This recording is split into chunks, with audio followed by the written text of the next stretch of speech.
Good morning. We are at Wednesday of the 26th week in Ordinary Time. You will recall that for the last 2 weeks I have been going through my most recent pastoral letter on the Most Holy Eucharist entitled, "It is the Lord." And again, I encourage you all, if you have not received a copy of it, you can get one from your parish, or you can go to the diocesan website, bismarckdiocese.com, and you can read it there. You can even copy it off of the website if you would like, but I encourage you to read it. Today I would like to move to the next section, the Sacrament of the Most Holy Eucharist, and just for a few moments review what the Church's constant faith, constant teaching, and practice is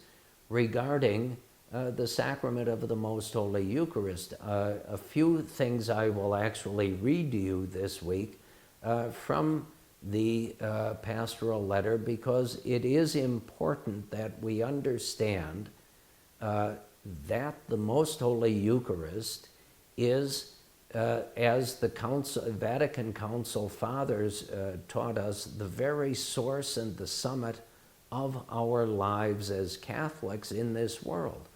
And so there are 3 questions that I address in the course of this section.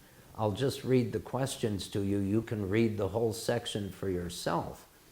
The first question of what the Most Holy Eucharist is. Then the question of when to receive the Most Holy Eucharist.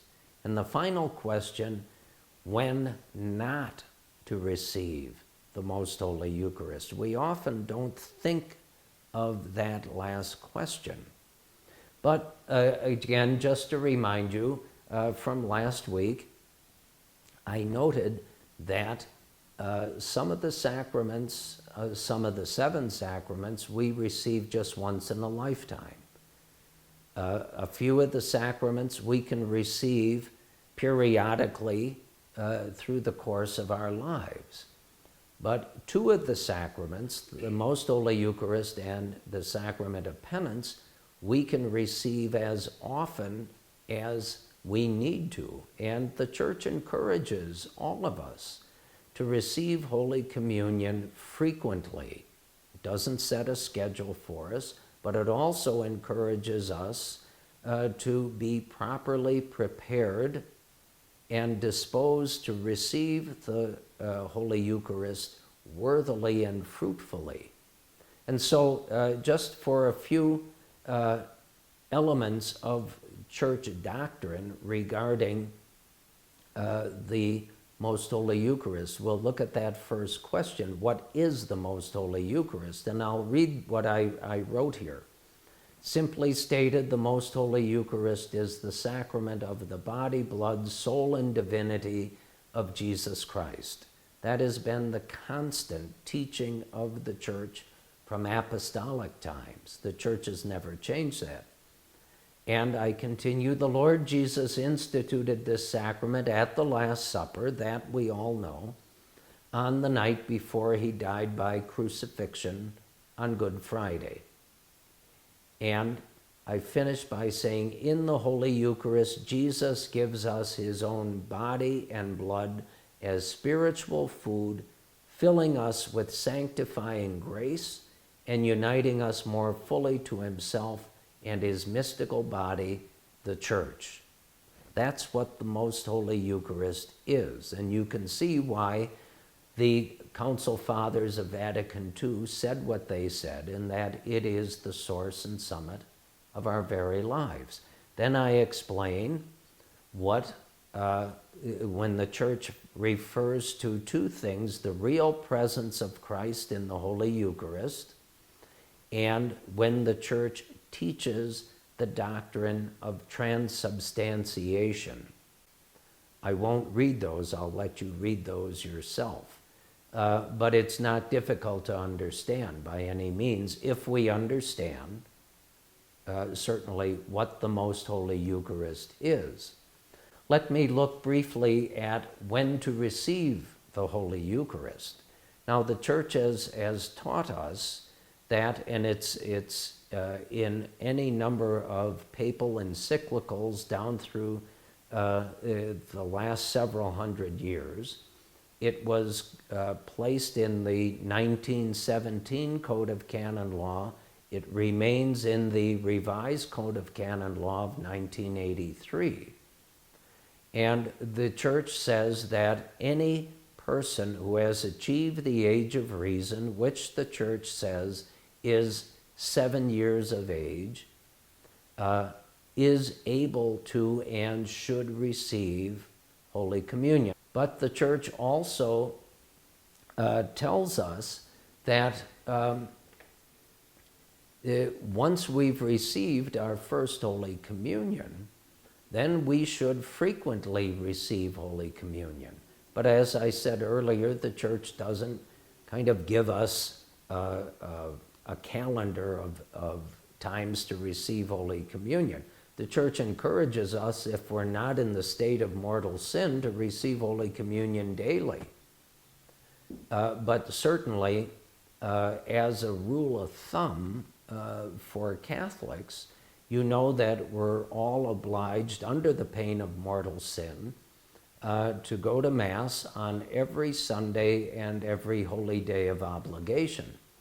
And so I would say, at least on every Sunday and holy day of obligation, a person properly prepared and disposed should receive Holy Communion. Now, let me conclude with when a person should not receive Holy Communion. And certainly if any Catholic is aware that he or she has committed a mortal sin and has not yet gone to confession, that person may not and cannot receive Holy Communion until they go to confession and are absolved of that mortal sin. Another reason, and it's something that I think every Catholic has to be aware of, is we have what is called the Eucharistic Fast. Now, the Church has modified that over the last century, but there still is a Eucharistic Fast, which simply is this, that you and I are obliged to refrain from eating any food or drinking anything except water for 1 hour before we receive Holy Communion. Now, the exception is first water. We can take water up to the time we receive Holy Communion, or if we are required by our doctor to take medicine. That doesn't break the Eucharistic fast. But all other foods, all other liquids other than water, we are not to eat or drink those things for 1 hour before receiving Holy Communion, something I and all of our priests see, and we talk about it among ourselves often enough. But now I'm going to tell everyone who watches this, chewing gum breaks the Eucharistic fast. I have had to tell people as they're coming up for Holy Communion and I'm distributing Holy Communion and I see that they're chewing gum, I give them a blessing and ask them to sit down because they can't receive Holy Communion chewing gum, because the Church asks us to refrain from all other types of food in order to be prepared properly to receive that spiritual food which Holy Communion is, and which we need for the salvation of our souls. And so there's more in this section about the Holy Eucharist, which I ask you to please read and keep for yourselves and share with others if you have the opportunity. But next week we will look at now the Sacrament of Penance and Reconciliation, which is the other sacrament which the Church urges us to receive as frequently as we are able and as we need to receive it.